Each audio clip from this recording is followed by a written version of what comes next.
Breaking news just in moments ago, the Atlanta Journal-Constitution reporting that Fulton County District Attorney Fani Willis is now responding back to Ohio Congressman Jim Jordan, accusing him of interference now in the 2020 election probe. She says the House GOP, quote, lacks basic understanding of the law in her response. Now, Jordan had suggested DA Willis is attempting to interfere with the 2024 election, and you may recall he sent her 2 letters in August. Well, she's now responding, hitting back with, quote, your letter makes it clear that you lack a basic understanding of the law, its practice, and the ethical obligations of attorneys generally and prosecutors specifically. The war of words continues. All right, live look here at the U.S. Capitol this afternoon. Well, the House GOP chairmen are demanding Hunter Biden's attorneys, Christopher Clark and Abbe Lowell, to hand over documents about their interactions with the Department of Justice's communications about Hunter's sweetheart plea deal, which fell apart. Now, the letter from Congressman Jim Jordan, James Comer, Jason Smith, just says over 3 weeks after the deal fell apart, the New York Times and Politico were publishing articles with detailed accounts of the failed settlement negotiations between, you got it, the DOJ and Hunter Biden's lawyers based on what they say were non-public information, including previously undisclosed documents and communications. So the GOP members now giving Hunter Biden's attorneys until September the 20th and a 5 p.m. deadline to give them all their requested information. Meanwhile, also today, take a listen. Will you testify in your own defense? Oh, yes, absolutely. You'll take the stand. That I look forward to, because that's just like Russia. That's all the fake information from Russia. Remember when the dossier came out and everyone said, oh, that's so terrible. And then it turned out to be, it was a political report put out by Hillary Clinton and the DNC. They paid millions for it. They gave it to Christopher Steele. They paid millions and millions of dollars for it, and it was all fake. No, I think that obstruction charge is going to get the trial, Mr. President. I think that I'll testify. Okay, if you do, and they ask you on the stand, did you order anyone to move boxes? How will you answer? I'm not answering that question for you.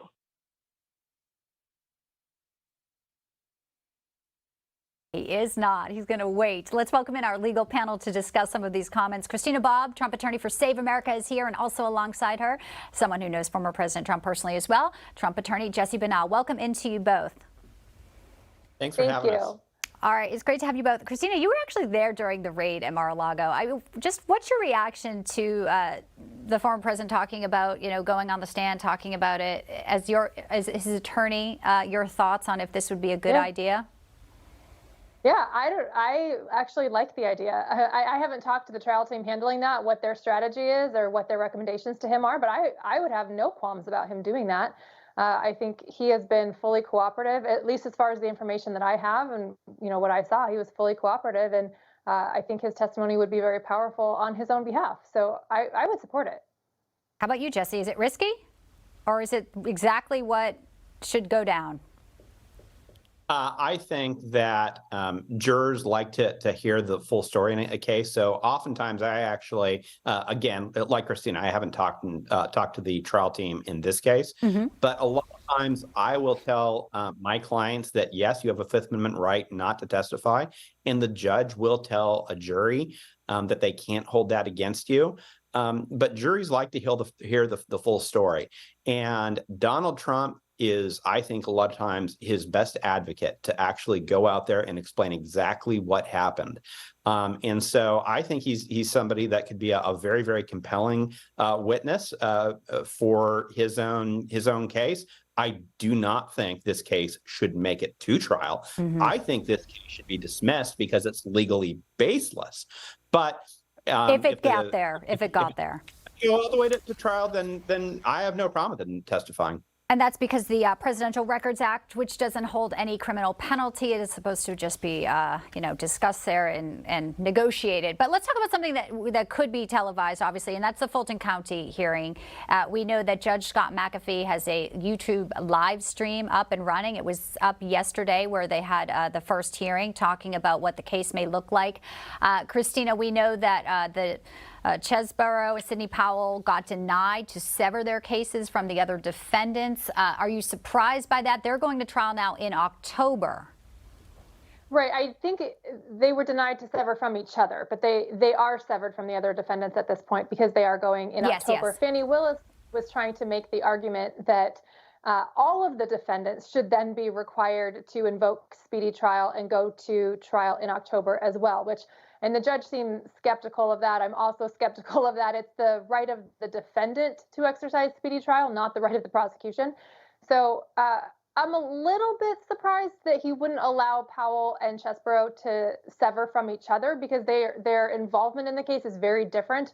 My understanding of it is it doesn't really cross-act, but I'm not surprised that he allowed them to invoke their right to speedy trial.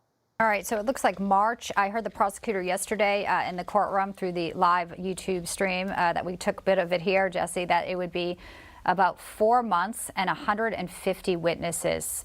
That sound right to you? Well, I mean, it shows that she's trying to put on, I think, a political case. But I think it's crazy from a litigator's perspective that she thinks that that's going to be an effective way to present this case to a jury. But she doesn't have the facts on her side. She certainly doesn't have the law. What she's been able to do is put together a political indictment that accuses people of exercising their First Amendment rights.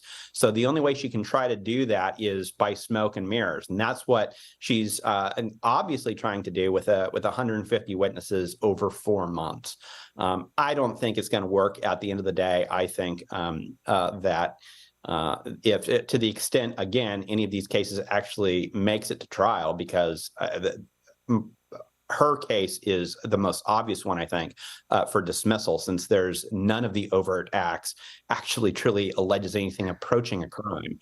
But if it does make it to trial, it's just smoke and mirrors.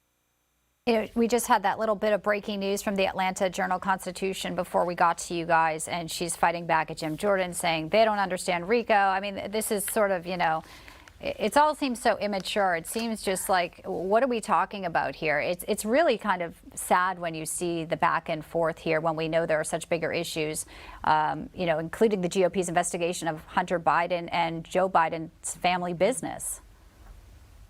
Yeah, that's exactly right.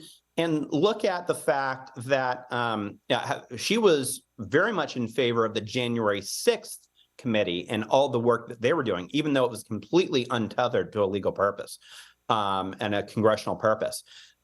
Jim Jordan's committee has a very strong legislative purpose for what they're doing right now. So I think he's reached the point that he should subpoena her and get her in there. And if she doesn't come, there should be a contempt.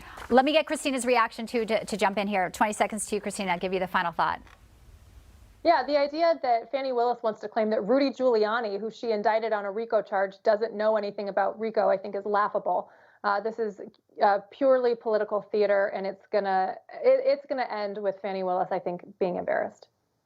All right, great to have you both in. Good analysis, picking it all apart. Lots to get to, a lot more to come. Jesse, Christina, take good care. We'll see you soon. Thank you. Thanks. Thanks.